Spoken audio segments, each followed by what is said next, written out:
Hello friends, कैसे हैं आप सब लोग। आशा करता हूँ आप सभी लोग मज़े में होंगे। आज मैं आपको देश के साथ जो भी कुछ हमारे इस समय परिस्थितियों में चल रहा है उसके साथ कुछ करंट अफेयर पे चर्चा कर रहा हूँ मैं।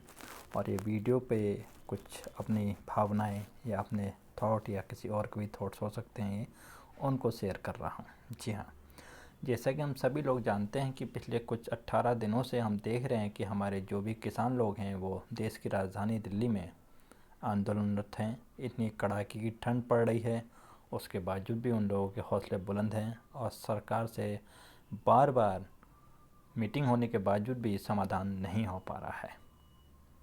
मामला एमएसपी का है।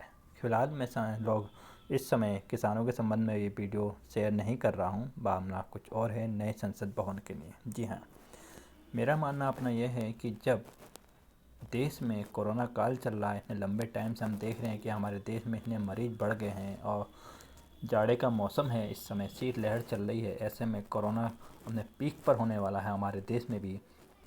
हमारी इकोनॉमी बहुत ज़्यादा डाउन हो चुकी है, बेरोज़गारी दर बहुत ज़्यादा बढ़ चुकी है, लोन हम लोगों पे बढ़ता जा रहा है, लोगों के पास खाने के लिए नहीं है, नौकरियां मिल नहीं रही हैं लोगों के पास। तो ऐसे में नए संसद भवन की ज़रूरत क्यों? जी, मेरा अपना ये मानना है, जब इतनी ज़्यादा दिक्कतें हैं देश के अंदर, कोरोना अपने चरम पर चल रहा है, भुखमरी चल रही है, किसान आंदोलनरत हो रहे हैं हमारे पास, लोगों की नौकरियां जा रही हैं, रोज़गार नहीं मिल रहे हैं, बेरोज़गारी दर बढ़ती ही जा रही है हमारे पास। तो ऐसे में इकोनॉमी हमारी डाउन है, तो नए संसद भवन की ज़रूरत क्यों पड़ गई है? हमारा को ये भी है, प्रधानमंत्री नरेंद्र मोदी ने 10 दिसंबर को नए संसद भवन की आधारशिला रखी है। जैसा कि हम सभी लोग जानते हैं, 10 दिसंबर को नए संसद भवन की आधारशिला रखी जा चुकी है। नई इमारत को बनाने में 861.90 करोड़ रुपए की लागत आएगी। 861.90 करोड़ का अनुमानित व्यय इस पर रखा गया है। ये भवन टाटा प्रोजेक्ट लिमिटेड बना रहा है। बहुत अच्छी बात है कि भारत की फर्म के द्वारा, भारत के प्रोजेक्टर के द्वारा इस संसद भवन को बनाया जा रहा है। यह हमारे लिए बहुत गर्व की बात भी है और इसे 2022 तक पूरा करने का लक्ष्य रखा गया है। नए संसद भवन के बारे में इसमें ये भी हमने सुना है कि इसमें जो इमारत होगी भूकंप रोधी इमारत होगी। जी हाँ, भूकंप रोधी होगी और वायु एवं ध्वनि प्रदूषण को नियंत्रित करने के पर्याप्त उपाय भी इसके अंदर किए जाएंगे। टाटा प्रोजेक्ट को इसका ठेका मिला हुआ है। 60,000 स्क्वायर मीटर में बनने वाला ये भवन सेंट्रल विस्टा परियोजना के तहत होगा, जो वर्तमान संसद भवन के नज़दीक में लगा हुआ है। 2,000 लोग सीधे तौर पर शामिल होंगे, 9,000 लोगों की परोक्ष भागीदारी होगी। ये इमारत 3 मंजिला होगी और भवन की डिजाइन त्रिकोणीय होगी। भवन का निर्माण का अक्टूबर 2022 तक पूरा होने का उम्मीद है और 2022 में आज़ादी के 75 साल पूरे होने के मौके पर संसद सत्र का आयोजन नई इमारत में किया जा सके, ऐसी क्षमता की जा रही है। 1244 सांसदों के बैठने की क्षमता इसके अंदर ली जाएगी। लोकसभा वर्तमान में लोकसभा के 543 और राज्यसभा के 245 सदस्य हैं। नई बिल्डिंग के डिजाइन में लोकसभा राज्यसभा एक खुला आंगन होगा। दोनों ही सदन सुविधाओं और डिजाइन के लिहाज से स्टेट ऑफ आर्ट साबित होंगे। ये सब हम लोग जानते हैं। सांसदों के लिए ऑफिस कैंपस का भी इंतजाम किया जा रहा है। उसी बिल्डिंग में विशाल संविधान कक्ष का भी इसमें निर्माण किया जाएगा। जी, मानते हैं हम कि बहुत सारी चीज़ें हैं। संविधान की मूल प्रति, डिजिटल डिस्प्ले वगैरह सभी कुछ इसमें डिस्प्ले के लिए भी रखा जाएगा।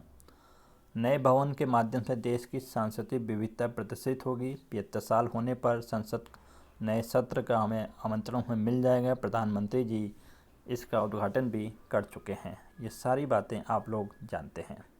बट अब इसके आगे जो मेरा कहना है या जो मेरा मानना है, उसके तहत आज एक बहुत बड़ी खबर ये भी आई है, कमल हसन। जी हाँ, कमल हसन, जैसा कि हम सभी लोग जानते हैं, दक्षिण के बहुत बड़े स्टार हैं वो कमल हसन, और बॉलीवुड में भी बहुत बड़ी पिक्चरें उन्होंने कई सारी मल्टी स्टार पिक्चरें की हैं और सुपरहिट पिक्चरें दी हैं उन्होंने भी आज एक कमेंट्स किया है। जी, मक्कन निधि मय्यम MNM प्रमुख कमल हसन ने प्रधानमंत्री नरेंद्र मोदी को खुद बताया कि नए संसद भवन के निर्माण की ज़रूरत क्यों पड़ी। जी हाँ, उनका ऐसा स्टेटमेंट आज ट्विटर पे इस समय हैंडल कर रहा है। जी हाँ, ट्विटर पे ये ट्वीट किया है उन्होंने। MNM के संस्थापक कमल हसन ने ट्वीट करते हुए कहा है कि जब चीन की महान दीवार का निर्माण किया जा रहा था तो हज़ारों लोगों की मौत हुई थी। उस समय शासकों ने कहा था कि यह लोगों की रक्षा के लिए है। जी, यह मानते हैं कि लोगों की रक्षा में चीन की महान दीवार का निर्माण किया गया। अब कोरोना की वजह से देश की आधी आबादी भूखी है, लोगों की जानें जा रही हैं दिन प्रतिदिन, तो किसकी रक्षा के लिए आपने लगभग 1000 करोड़ रुपये खर्च कर संसद के नए भवन का निर्माण कर रहे हैं।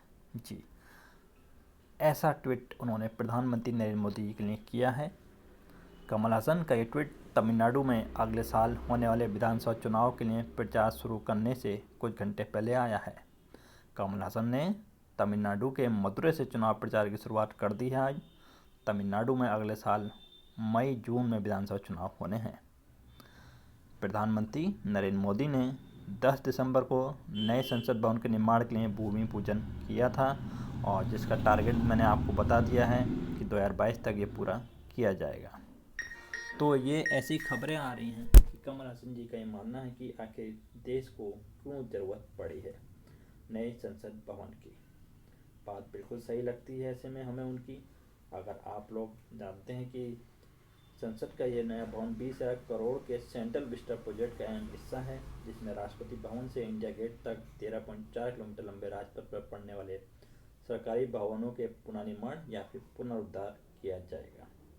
तो कमल हासन का ये जो स्टेटमेंट है कि जब देश में आधी आबादी हमारी भूखी है, लोगों की नौकरियां जा रही हैं, तो नया संसद भवन क्यों, इसका जवाब जरूर माननीय प्रधानमंत्री नरेंद्र मोदी को देना चाहिए और बहुत अच्छी बात होगी। Thank you very much. मैं समझता हूँ हैव ए नाइस डे।